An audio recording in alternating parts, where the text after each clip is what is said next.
현재 있는 대입 전형을 조금 더 구체적으로 쪼개서 살펴보면 크게 보면 9월 달 원서를 쓰는 수시라고 하는 전형이 있고요. 또 하나는 정시라는 지원 기회가 있어요. 그리고 수시와 정시의 딱 구분이 되는 시점이 뭐냐면 수능이에요. 그래서 수시는 수능을 보기 전 9월 달에 원서를 내는 시기고요.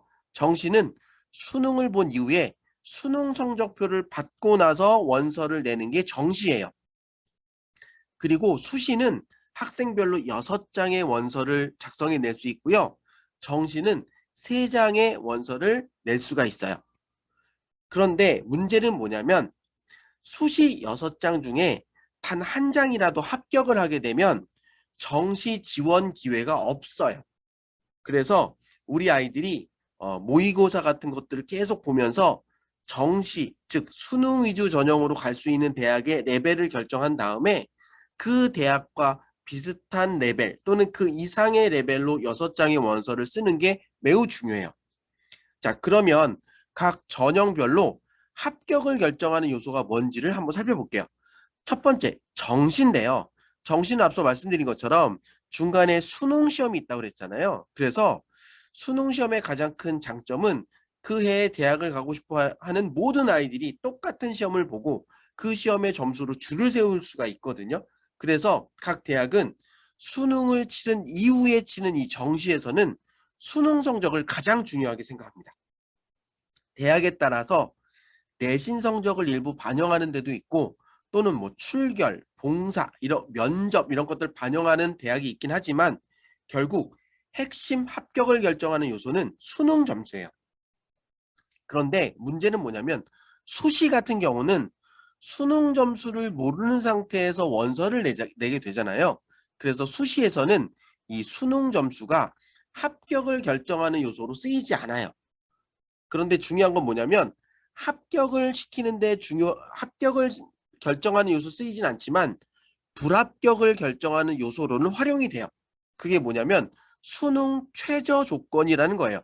무슨 얘기냐면 수시는 수능 점수를 모르는 상태에서 지원을 하지만 우리 대학에 지원한 학생의 최소한의 학업 능력을 점검하고 싶은 어떤 그런 생각이 있기 때문에 각 대학은 우리 대학에 지원하는 학생은 수능 4과목, 예를 들면 국, 영, 수, 탐 이렇게 4과목이 있을 때 4과목 중 2과목의 수능 등급 합이 4등급이면 우리 대학에 원서 낼 자격 있음 이렇게 발표를 해요. 제가 국어 2등급, 영어 2등급이면 두 등급의 합이 4잖아요. 그러니까 대학에 지원할 자격이 있어요. 그런데 국어가 2등급인데 나머지 모든 과목이 3등급이에요. 죄송한데 지금 소리가 안 들린다라는 어떤 채팅창의 내용이 있었는데요. 다른 분들은 소리가 들리시나요? 소리가 잘 들리시면 들린다고 채팅을 좀 남겨주시면 좋을 것 같고요. 안 들리신다면 제가 한번 예, 지금 다른 분들 소리가 잘 들린다고 하시니까 지금 질문 올리신 분의 기기 문제일 수 있거든요. 그래서 다시 한번 접속하시면서 소리 한번 체크해 봐 주시면 좋을 것 같고요. 네, 이어가겠습니다. 그래서 국어가 2등급이 나머지 다 3이면 어떤 조합을 해도 이 두 과목의 합이 4등급이 안 나오잖아요. 그러면 내신이건 활동이건 논술이건 아무리 뭐 다른 조건이 아무리 좋아도 지원 자격 불충족, 그래서 그냥 불합격이에요. 그래서 수시에서는 수능 점수가 지원 자격을 결정하는 요소로만 쓰인다. 그러나 수능 만점을 받았다 하더라도 수시에서는 수능 점수가 합격을 결정하진 못한다. 이게 가장 중요한 하나의 기준이에요. 그러면 수시에서는 뭐가 합격을 결정하느냐? 전형마다 다 다르다 이거예요. 자, 그중에 수시에서 가장 기본적으로 우리가 기준이 되는 전형은 뭐냐면 학생부 교과 전형이에요. 학생부 교과 전형의 핵심은 내신으로 아이들을 줄 세워 선발한다 하는 거예요.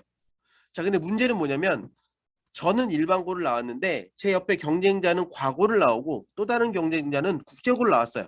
그러면 고등학교 때 배운 과목이 다 다르잖아요. 그렇기 때문에 이 아이의 성적이 어떤지 비교하기가 되게 어려워요. 그래서 각 대학은 학생부 교과 전형으로 아이들을 선발할 때 내신을 평가하는 공식이 있습니다. 그래서 다 모르겠고 우리 대학은 그냥 니네가 무슨 과목을 공부했던 니네가 공부했던 과목의 성적을 우리 공식에 그냥 집어넣어. 그럼 우리가 너의 성적을 하나의 점수로 환산할 거야. 그래서 그 환산된 점수 줄 세워서 10명 뽑는 전공은 상위 10명은 합격, 나머지 다 불합격. 이렇게 선발할 거야. 이게 학생부 교과 전형이에요. 자, 그럼 예를 들어 제가 저 강원도 산골짜기에 고3 학생 30명밖에 없는 고등학교에 전교 1등이에요. 예를 들면 고구려 고등학교의 전교 1등이에요. 근데 제 경쟁자는 중학교 때 전교 1등끼리 모여있는 민족사관고의 5등급이에요. 자, 그러면 여러분이 고려대학교 교수님이시라면 저기 산골짜기에 전교생 30명밖에 없는 학교에 전교 1등 뽑고 싶으세요? 아니면 중학교 1학년, 중학교 때까지 전교 1등이 우글우글 모여있는 그 민사고에 5등급 뽑고 싶으세요? 자, 여러분 대부분 5등급 뽑고 싶죠? 민사고기 때문에. 자, 그런데 만약에 이 친구와 제가 고대에 학생부 교과 전형으로 원서를 냈다고 가정한다면, 그리고 저도 수능 최저를 충족했고 이 친구도 수능 최저를 충족했다면, 자, 고대 내신 환산 공식이 아무리 복잡해도 모든 변수에 숫자 1만 들어가죠, 저는. 그럼 몇 등급 나와요? 1등급 나오죠. 자, 이 친구는 민사고지만 어쨌든 모든 내신의 변수가 아무리 그러니까 내신 구조 안 복잡해도 모든 변수에 숫자는 5만 들어가잖아요. 그럼 몇 등급 나와요? 5등급 나오겠죠. 자, 그러면 내신에서 1등급이 이겨요? 5등급이 이겨요? 자, 1등급이 이기죠. 자, 근데 교수님 누구 뽑고 싶으셨어요? 5등급. 자, 그러면 1단계에서 내신이 이겼으니 면접에는 1등급이 가 있어요? 5등급이 가 있어요? 1등급이 가 있죠. 그럼 최종 합격은 1등급이 돼요? 5등급이 돼요? 1등급이 되죠. 자, 교수님 누구 뽑고 싶으셨다고요? 5등급. 그런데 실제로 캠퍼스는 누가 다니고 있어요? 1등급. 자, 뭔가 이상하시죠? 그래서 서울에 있는 상위권 15개 대학을 딱 보면 입시 전형에서 학생부 교과 전형으로 그닥 많은 학생을 뽑지 않아요. 전체 선발 인원의 12%, 그리고 수시만 딱 자르면 대략 20% 정도를 학생부 교과 전형으로 선발한다. 왜? 내가 뽑고 싶은 애가 우리 대학을 안 다니기 때문에요. 그래서 서울에 있는 상위권 대학은 학생부 종합 전형을 좋아해요. 왜 그러냐면 학생부 종합 전형은 내신을 평가할 때 공식을 쓰지 않아요. 그리고 학생이 낸 학교생활 기록부를 그냥 대학이 읽어요. 그런데 읽는 방법이 있어요.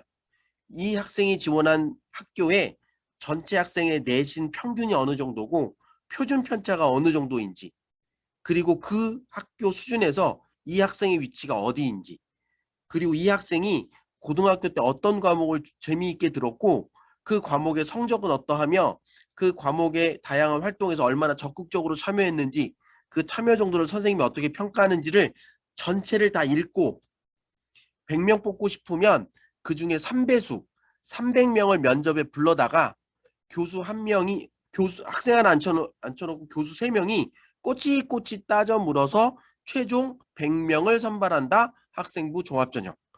그래서 학생부 종합전형은 대학에서 학생을 평가하는 모든 요소를 다 볼 수 있어요. 그러니까 당연히 서울 상위권 대학에서는 학생부 종합전형을 좋아할 수밖에 없죠. 그래서 전체 선발 인원 기준으로는 33%, 하지만 수시만 딱 잘라놓고 보면 전체의 56%를 학생부 종합전형으로 선발한다. 그런데 이 학종은 대학의 관점으로 가장 짜증나는 게 뭐냐면 너무 절차가 복잡하고 번거로워요.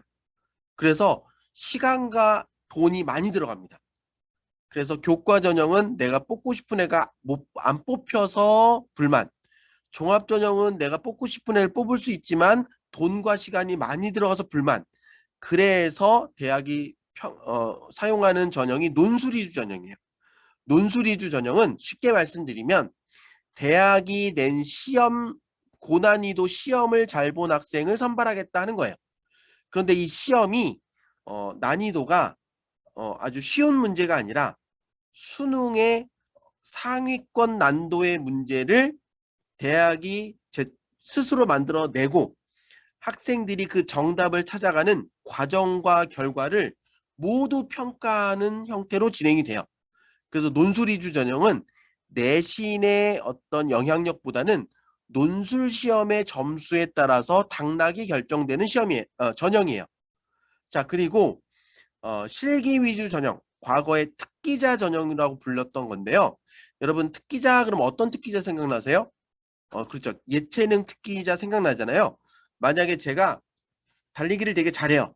그래서 저희 고등학교에서 달리기 1등이에요. 제가 특기자일까요? 아니죠. 학교 안에서 잘하는 거 그닥 매력적이지 않잖아요. 그래서 저희 회사가 있는 데가 마포구인데요. 마포구에서 달리기 1등이에요. 특기자인가요? 특기자 같기도 하고 아닌 것 같기도 하잖아요.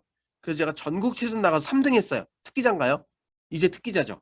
그래서 대학의 관점으로 특기자 전형이라고 얘기하는 실기 위주 전형은 나름 전국 단위 스펙이 있을 때 합격 가능성이 점점 높아져요.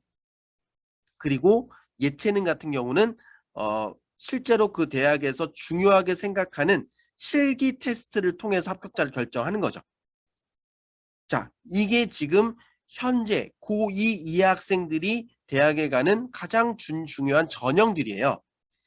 자, 그래서 서울에 있는 상위권 대학 기준으로 딱 보면 전체적으로는 현재 고2가 치를 2023 학년 입시에서 정시가 전체의 41%로 가장 많은 학생을 선발하고요. 그 다음이 학종, 그 다음이 교과, 논술, 기타 전형 순으로 학생을 선발해요. 그런데 앞서 말씀드린 것처럼 수시에 6장을 먼저 쓰고 여기서 불합격되면 정시를 칠 기회가 있다고 했잖아요. 그래서 수시만 딱 잘라놓고 보면 학종이 전체 수시의 56% 정도를 차지하고 있고요. 그 다음이 교과, 논술, 기타, 아까 보셨던 실기 위주 전형 이런 전형들이고요.